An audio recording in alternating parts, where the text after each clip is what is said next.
Y continuamos con el tema de Fidel Castro. Pero esta vez, acompaña el programa Bolduin Montero, quien es jefe de La Razón Digital. Bienvenido y muchas gracias, Bolduin. Gracias, Lucy. Y tenemos como invitados, comencemos por Verónica Córdoba, cineasta. Bienvenida, gracias. Remberto Cárdenas, periodista. Bienvenido. Gracias. Y Horst Greve, del Instituto Prisma. Gracias. Bienvenido y muchas gracias, Horst. Fidel Castro, 47 años en el poder, y durante esos 47 años una campaña férrea de contrapropaganda. Bueno, esta propaganda que provenía principalmente de Miami y que vertía todo tipo de rumores y una imagen de Fidel Castro que lo mostró como insensible, frío, dominante, dictador. Y por eso quiero comenzar con esta pregunta. ¿Fidel Castro fue un dictador? ¿Quién quiera comenzar? En todo caso, yo creo que la evaluación histórica tiene que equilibrar varios aspectos y dentro de eso tratar de sacar objetivamente aquello que han sido las realizaciones principales de Fidel y que probablemente compensan de lejos las insuficiencias que ha habido en el curso de su liderazgo en Cuba. En términos de lo que se le ha criticado siempre es el respeto a los derechos humanos, tal como estos son entendidos en las economías y en los países de democracia liberal. Por lo tanto, para sostenerse durante todo este tiempo en la ruta de la construcción socialista a 90 millas de la potencia capitalista ideológicamente dominante en el sistema mundial, obviamente no se podían llevar a cabo las cosas al gusto y sabor de las instituciones del sistema latinoamericano vigente en general, ¿no es cierto? Entonces yo creo que eso explica muchísimo de lo que ha pasado en Cuba, porque desde el primer día en que la Revolución Cubana se transforma en un proyecto de construcción socialista, las fuerzas externas imperialistas no han cesado de acosar a ese proceso. Los intentos de asesinato de Fidel Castro deberían ser colocados en la balanza también cuando se reclama por la vigencia de los derechos humanos en Cuba. Yo diría que la idea misma de ser un dictador es correspondiente con un sistema político determinado y un dictador es alguien que rehúsa aceptar las condiciones legales imperantes en su entorno y asume el poder sin respetar las condiciones legales. Ese caso no se da con Fidel Castro en ningún momento. Fidel Castro lleva muchos años al mando de la Revolución Cubana, jugando dentro de las reglas instauradas en la Revolución Cubana. Si vamos a decir que una persona es dictadora porque no estamos de acuerdo con las reglas del juego que están vigentes en el país, entonces también podemos decir que cuando se inaugure, seguramente Donald Trump será un dictador porque no ganó el voto popular. Entonces se trata de que, bueno, en Estados Unidos las reglas vigentes implican que aunque no ganes el voto popular, puedes ser presidente legalmente y no eres un dictador, y lo mismo sucede en Cuba, ¿no? Hay las reglas vigentes dentro de Cuba y eso hace que Fidel Castro en ningún momento haya sido dictador. Entonces, en ese sentido pienso que simplemente el generar etiquetas para las personas, ignorando el contexto en el que se dan las cosas, nos generan una serie de malentendidos y lamentablemente en las últimas décadas o en los últimos años, las nuevas generaciones no tienen la capacidad crítica como para entender estos contextos que creo que ya para mí y más todavía para las generaciones anteriores estaban muy claros, ¿no? Y ahora es muy fácil que la gente se meta a Facebook a opinar sin tener absolutamente ningún conocimiento de cómo funciona la Constitución cubana, cómo son las leyes en Cuba, cómo se realizan las elecciones en Cuba, que hay elecciones en Cuba, y sin saber uno simplemente opina, y eso creo que es muy peligroso, ¿no? Remberto. Bueno, ¿quiénes lo consideran dictador a Fidel?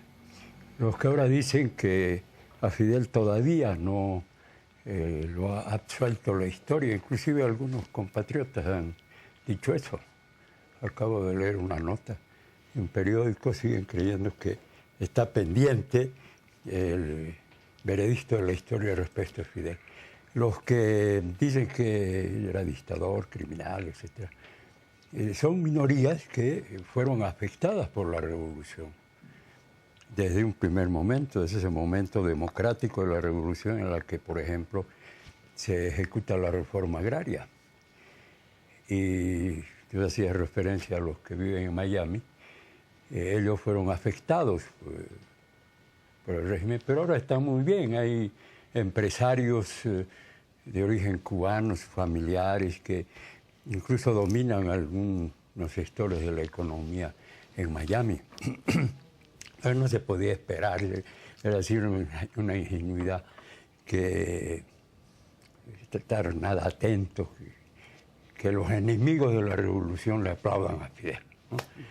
Si eso hubiera ocurrido, tendríamos que preguntarnos qué está pasando realmente en Cuba, ¿no? Pero nuestros pueblos, por supuesto, tienen otro criterio de Fidel, ¿no? A pesar de que incluso desde la izquierda, antes del triunfo de la revolución y después del triunfo de la revolución, también hubo críticas a Fidel. Pero nuestros pueblos reconocen el aporte de Fidel. Algún momento un funcionario de la Embajada de Cuba dijo con mucha razón que el principal aporte de Fidel es la revolución cubana, ¿no? Y nuestros pueblos tienen como ejemplo la revolución cubana y seguro seguirán con ese ejemplo a pesar de la partida de Fidel. ¿Cuál ha sido la influencia en todo caso del pensamiento de Fidel, de todo el proceso en el contexto político boliviano? Bueno, yo creo que hay que hablar de la influencia de la revolución de abril del 52 respecto de la revolución cubana también, ¿no? Cuando estuvo aquí Fidel, recordó con detalle que en Cuba se produjo un golpe de Batista y que la revolución cubana recibió, no la revolución cubana, sino los revolucionarios cubanos, recibieron la noticia del triunfo de la revolución de abril, de la insurrección de mineros, fabriles, campesinos, y que fue para ellos un aliento la revolución de abril del 52. Y en la historia me absolverá, dice con mucha precisión Fidel, que de los mineros bolivianos, habla de los mineros, pretende al pueblo, sobre todo los mineros bolivianos, ellos aprendieron que era posible derrotar al ejército.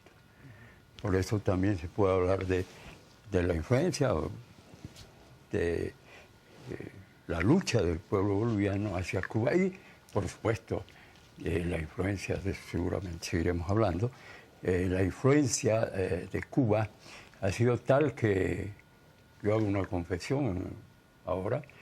Yo he llegado al marxismo, yo he aprendido marxismo con la lectura de los discursos de Fidel y de otros revolucionarios cubanos, porque aquí Fernando Siñani Valdivieso, que dirigía al pueblo, tuvo el acierto de publicar seguramente casi todos los discursos de Fidel, y algunos hemos aprendido marxismo por Fidel. Es también una influencia de Fidel, de la Revolución Cubana. Creo que a Jorge le quedó algo en el tintero.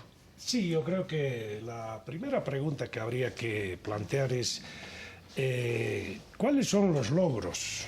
¿Qué es lo que ha hecho Fidel para la historia de su país, para la historia de América Latina, para la historia del mundo, que lo convierte en uno de los protagonistas más importantes del siglo XX? Yo creo que todo lo demás es hojarasca, es aspecto secundario que no le viene al caso. Lo más importante es evaluar cuáles son sus realizaciones políticas, sociales y por qué se mantiene en Cuba la revolución a pesar de todas las cosas que han tratado de impedirlo. Entonces, como decía Remberto, yo creo que en los años 50 empieza el tema con la Revolución Boliviana del 52, después viene la Revolución de Guatemala con Jacobo Arbenz, después viene el 59 la Revolución Cubana. Es un ciclo de transformaciones que se basan antiimperialistas para salir de la dependencia, de la injerencia y del sometimiento político que existía respecto de los Estados Unidos. Estamos hablando de la Guerra Fría y estamos hablando de sus manifestaciones en América Latina. Y obviamente la posición, la firmeza, la tenacidad con la cual Fidel Castro conduce su proceso hace que la Guerra Fría llegue también a América Latina. Y por lo tanto tenemos un episodio el año 1962 con la crisis de los misiles que muestra claramente la importancia que tenía la isla de Cuba con su transformación revolucionaria para la concepción geopolítica de los americanos y la respuesta que viene desde la Unión Soviética con Khrushchev. Entonces se puede decir que en ese momento entre Khrushchev, Kennedy y Fidel Castro hicieron lo imposible, que era salvar a la humanidad del holocausto nuclear. Y eso fue una gestión importante de Castro, que en toda su trayectoria política siempre ha mostrado una visión estratégica muy clara. Y que desde una isla tan pequeña tuvo una influencia tan grande. Por lo tanto, la geografía cuenta menos de lo que uno pensaría. La historia y el liderazgo de las masas, el liderazgo de las organizaciones y de las personalidades tiene un papel muy relevante en el largo plazo. ¿Ya?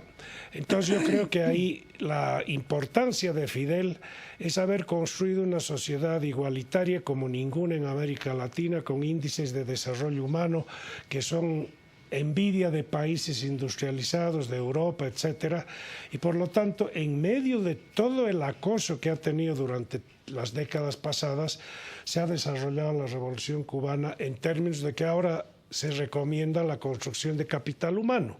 Eso es lo que ha hecho la Revolución Cubana. Por lo tanto, ese es su legado principal. El otro legado yo creo que es su internacionalismo. Con 11 millones de habitantes, prácticamente la misma cantidad de habitantes que Bolivia, Cuba ha estado presente en los principales hechos de la liberación nacional de la década de los 60. Su presencia básicamente en África, Angola, en Argelia.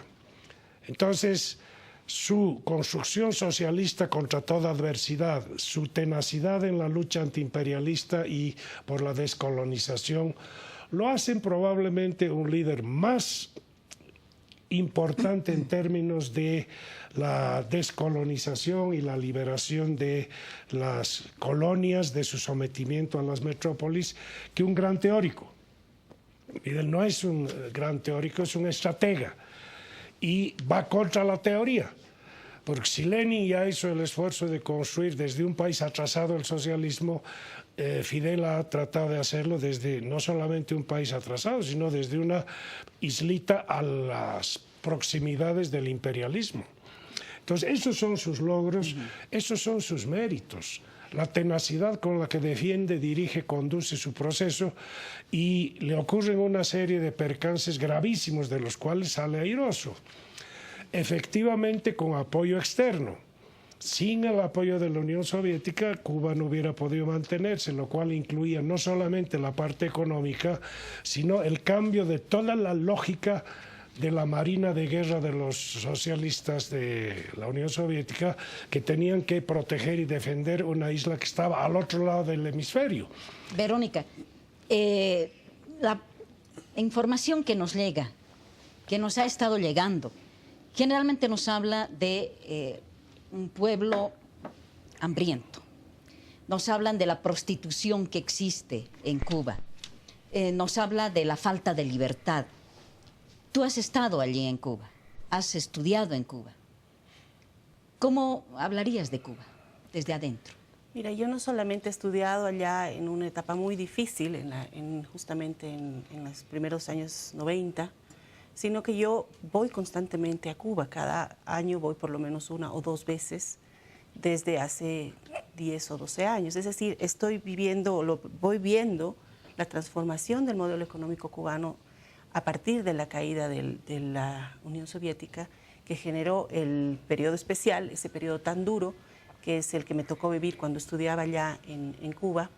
Pero además también voy viendo cómo ese país se ha recuperado de una caída tan fuerte que realmente uno podría pensar de que después de una situación económica como lo que ha vivido Cuba en los años 90, tendría que haber sido imposible que salga adelante. Sin embargo, la transformación que se ha dado ha sido enorme y sigue funcionando, y sigue la gente viviendo, y sigue los servicios de salud perfectamente funcionando, sigue la educación, siguen los estudiantes de todo el mundo que van allá a estudiar, becados, sigue ese sistema. ¿Y por qué? Esa es la gran pregunta.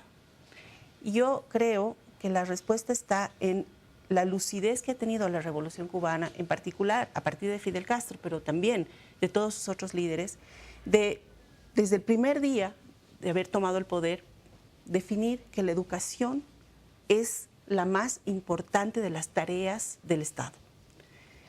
A partir de ese momento se ha transformado la sociedad cubana. Se ha transformado de tal forma que los ciudadanos cubanos, la gente común, la gente que vive cada día con las necesidades que tienen todas las personas en todas partes del mundo, han aprendido a establecer relaciones entre ellos muy diferentes de las que tenemos aquí. Han aprendido a vivir en términos de valores muy diferentes de los que hay en cualquier otro lugar del mundo.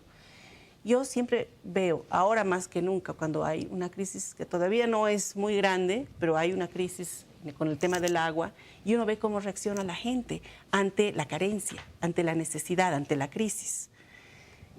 En la época del periodo especial en Cuba, la crisis era generalizada. No había electricidad, no había agua, no había comida, no había teléfonos, no había gasolina, no había transporte. Era realmente muy difícil. Pero la gente lo sobrellevó en solidaridad. Acá yo digo, ojalá, Dios quiera, nunca tengamos una crisis como esa, porque nos matamos los unos a los otros, porque no tenemos ese aspecto que allá se ha priorizado, y es la educación. Una de las cosas que siempre se habla cuando se habla de Cuba es de sus índices sociales internos, y están ahí y son avalados por todas las instituciones internacionales. Pero una cosa que rara vez se dice es que este énfasis en la educación ha generado también una calidad humana muy difícil de equiparar, ¿no? En Cuba no solamente existe salud y educación gratuita, que todo el mundo habla nada más que de eso. En Cuba se han generado escuelas de arte, se han generado universidades de altísimo nivel donde hay un desarrollo científico importante, un desarrollo deportivo importante. La música en Cuba es de las... O sea, no tiene parangón, así como no tiene parangón la danza, el cine cubano, la literatura cubana, la pintura, la plástica, la poesía. Una islita tan pequeña que haya dado al mundo artistas de tal peso no es gratuito. Tiene que ver con una educación que empieza desde la cuna y que lleva ya más de 50 años formando nuevas generaciones. Entonces, esa transformación, ese cambio, es un legado, es una enseñanza para todo el mundo, que si tú quieres hacer una revolución, tienes que empezar educando. Que puedes crear leyes, puedes cambiar constituciones, puedes crear infraestructura, lo que tú quieras. Pero si no empiezas con la gente, la revolución no dura. Y Cuba ha durado el tiempo que ha durado porque ha empezado con la gente y ha seguido con la gente y sigue con la gente.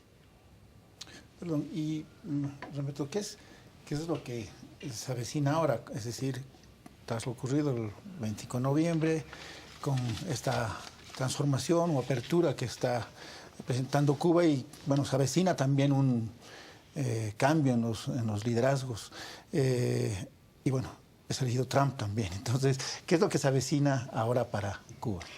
Acepten que, a lo dicho por Jorge, diga sobre Fidel que entre sus aportes está, por ejemplo, planteamiento y la construcción de la unidad no solo en Cuba, eso lo aconsejó para los chilenos. Cuando visitó Chile, si algo criticó Fidel fue la falta de unidad en la unidad popular. Parecía que las cosas marchaban muy bien en materia unitaria, pero no había sido así. Bueno, pero además Fidel es reconocido como un dirigente político y un estratega militar. A propósito del militar Fidel Castro, se sabe que él organizaba las batallas para ganarlas. Eso es importantísimo, ¿no?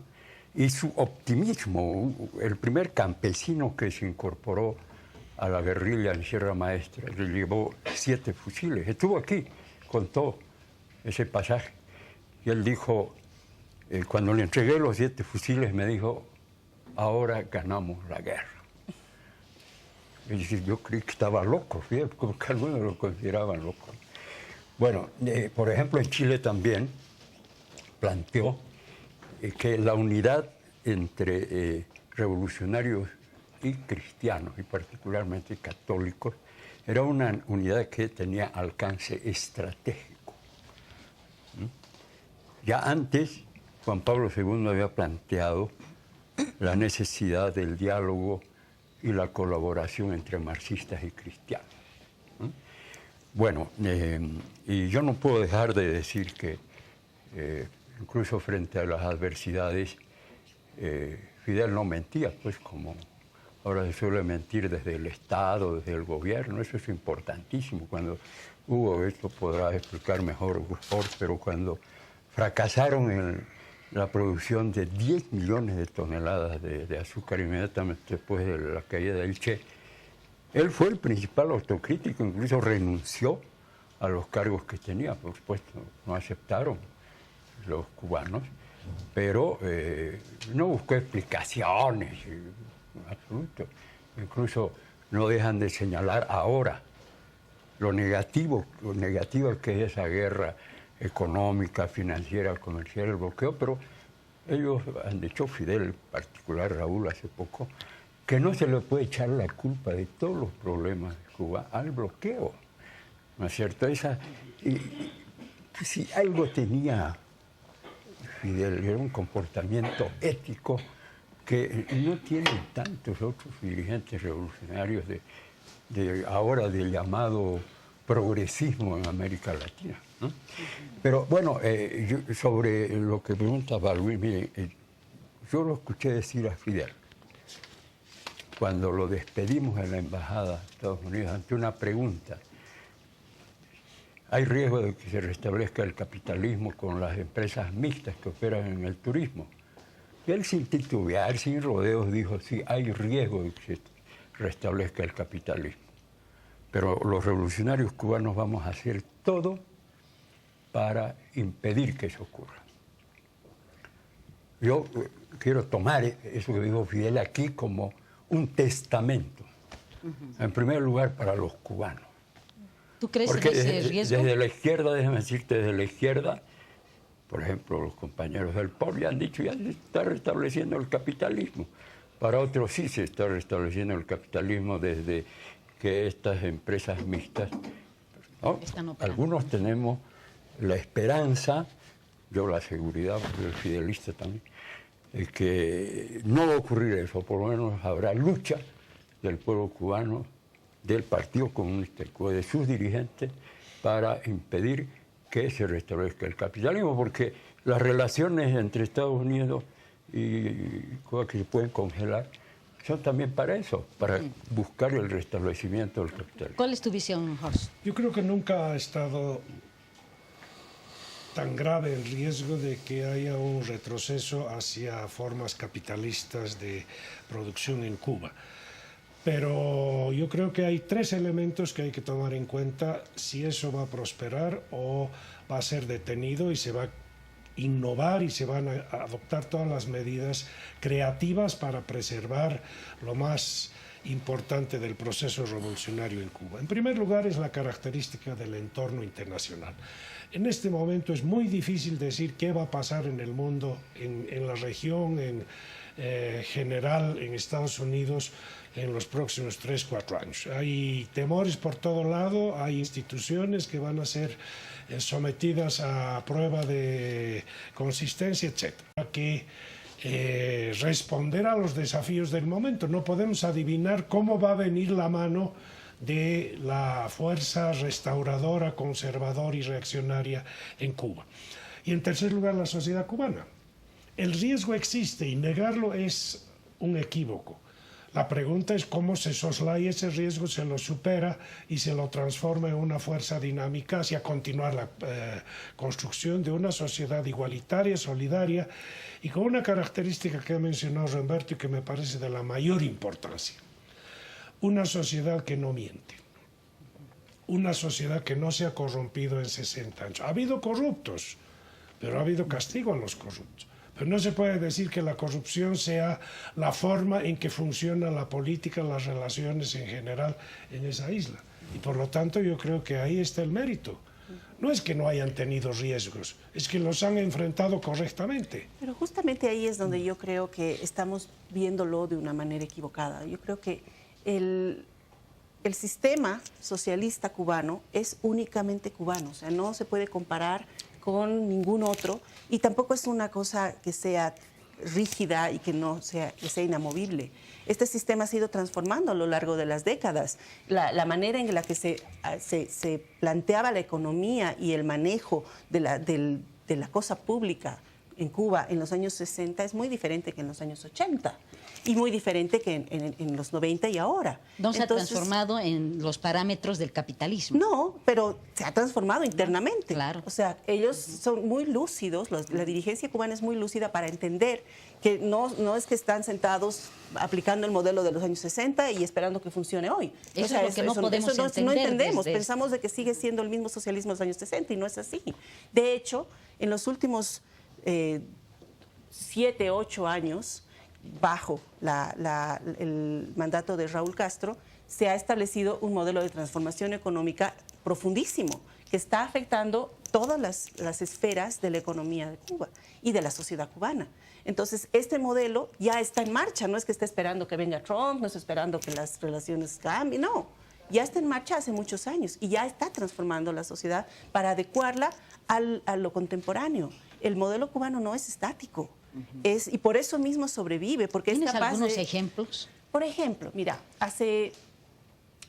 en los años 70 hubo una manera de ver las cosas que prohibió prácticamente toda la iniciativa privada en Cuba. Todo, hasta la peluquería, hasta la modista, todo era estatal. Y eso generó una serie de soluciones a los problemas de ese momento, pero en el tiempo fue generando también problemas. Hace unos años se empezó a liberalizar la iniciativa privada en diferentes rubros. Ahora ya prácticamente todos los rubros están de una manera u otra liberados para individuos o para cooperativas. ¿Qué pasaba? Que había un cine, por ejemplo, en una provincia, y en ese cine, que era del Estado, y en ese cine habían 8 trabajadores o 9 trabajadores y venían a ver películas 4 personas. O sea, había más trabajadores que público, ¿no? Entonces, no se podía despedir a los trabajadores porque en eso las leyes cubanas son muy fuertes, o sea, la protección al trabajador es muy, muy estricta. ¿Y qué haces? ¿No? ¿Cómo transformas y tampoco había recursos como para pensar en ese cine en la sala de no sé qué provincia, en Holguín. Entonces, ¿qué ha pasado? Bueno, se le ha dado la posibilidad a estos 9 trabajadores de organizarse y decir, ¿qué podemos hacer nosotros como cooperativa? ¿No? Entonces, bueno, estos trabajadores han decidido, bueno, vamos a hacer aquí en la sala un pequeño café donde la gente pueda venir a comerse algo, mientras, así como se ha hecho en el 6 de agosto acá, ¿no? Y esto va a ser una iniciativa de cooperativa nuestra. Entonces, esa iniciativa está generando que venga más gente. O sea, ya no es esperar que el Estado se encargue de todo, sino combinar el Estado con las cooperativas y con la iniciativa privada. Se ha empezado a generar ciertos impuestos para aquellas personas que ponen sus pequeños negocios. Ahora ya está la peluquera que tiene su negocio propio, ya está la modista, ya no es todo del Estado. Y incluso se está promoviendo desde el Estado que ciertas operaciones económicas se hagan cargo los trabajadores en forma de cooperativa. Entonces, ese tipo de transformaciones ayuda mucho a lo cotidiano y te demuestra que hay un cambio también de enfoque a nivel macro en lo que es la conducción económica, ¿no? Una yapa sobre esto. Sí. Ocurre que las medidas de actualización de la economía en la sociedad registran algunas como esta, o sea, se ha entregado, se sigue entregando la tierra en usufructo, es decir, no en propiedad, para que la trabajen, para que produzcan, hay escasez de granos, etc. Eso es importantísimo. Pero los amigos de la Revolución Cubana, implícitamente Jorge ha planteado esto, no podemos dejar de señalar que, por lo que han informado los mismos cubanos, son 500.000 las empresas pequeñas y familiares. Y yo me acuerdo de Lenin cuando dijo que la pequeña propiedad busca todos los días transformarse en propiedad capitalista. Esa, por ejemplo, es una realidad que seguro está todavía bajo control de los cubanos, no cabe duda. Pero ese puede ser un factor interno que apunte hacia el restablecimiento del capitalismo, porque hay conspiración, pues esas damas de blanco, más allá de que parecen inofensivas sus manifestaciones de 20 personas frente a la inmensa mayoría de los cubanos, también pues buscan ahora, dicen, varios han dicho, con Fidel Cuba va a ser otra cosa. Los estadounidenses también, se va Fidel, muere Fidel y va a haber democracia capitalista y capitalismo también. Por eso hablábamos de que tenemos la esperanza de que los revolucionarios cubanos, aunque hay esos riesgos, van a luchar, porque yo además estoy convencido que Cuba es una revolución ininterrumpida en el concepto de Marx, ¿no? Ininterrumpida. En esta etapa de la Revolución Cubana, entonces Jorge diría que Cuba necesita también un liderazgo del nivel de Fidel o similar para poder encarar. Yo te diría lo siguiente, se necesita una conducción política clara. A veces eso ocurre mediante una persona y a veces ocurre mediante un colectivo. No tienes que esperar a que haya una sola persona que sea la responsable de tomar todas las decisiones y que sea tan genial que realmente todas esas decisiones sean acertadas. Es preferible hacerlo en un colectivo. Cuba tiene un aparato dirigente que ha estado funcionando en el último tiempo. Hay esperanza de que con su contribución de varios puedan tomar las decisiones acertadas que se requieran en el futuro. Y yo te digo sinceramente, a mí me alegra, en ese sentido, en este nivel, en este aspecto, de alguna manera que Trump sea el próximo presidente de Estados Unidos, porque yo no tengo la más mínima confianza en esta apertura que dio Obama hacia Cuba, porque no levantó el bloqueo, ¿no? En realidad, en la vida económica de Cuba como tal no le ha servido absolutamente de nada. Y lo único que generaba era un peligro muy grande de un ingreso masivo de compañías norteamericanas que no solamente vienen a invertir, sino que vienen también con una agenda política muy fuerte. Correcto. Y justamente si Trump, como ha prometido, va a parar ese restablecimiento de relaciones, yo creo que eso es mejor para Cuba que así sea. Porque Cuba, como está trabajando su modelo, integrando otro tipo de sistemas mixtos, está yendo paso a paso y está controlando el proceso. Pero con una avalancha que viene desde Estados Unidos hubiera sido mucho más difícil. Yo, de alguna manera, creo que lo mejor que ha podido pasar ahora es que ese proceso se detenga. Bueno, muchísimas gracias. Tenemos que despedirnos. Ahí estaba Fidel Castro, esa figura emblemática que, bueno, levanta pasiones, amores y desamores, pero para nadie indiferente. Cuba, para mucho, para largo. Fidel Castro, para largo. Muchas gracias. Hasta la próxima semana.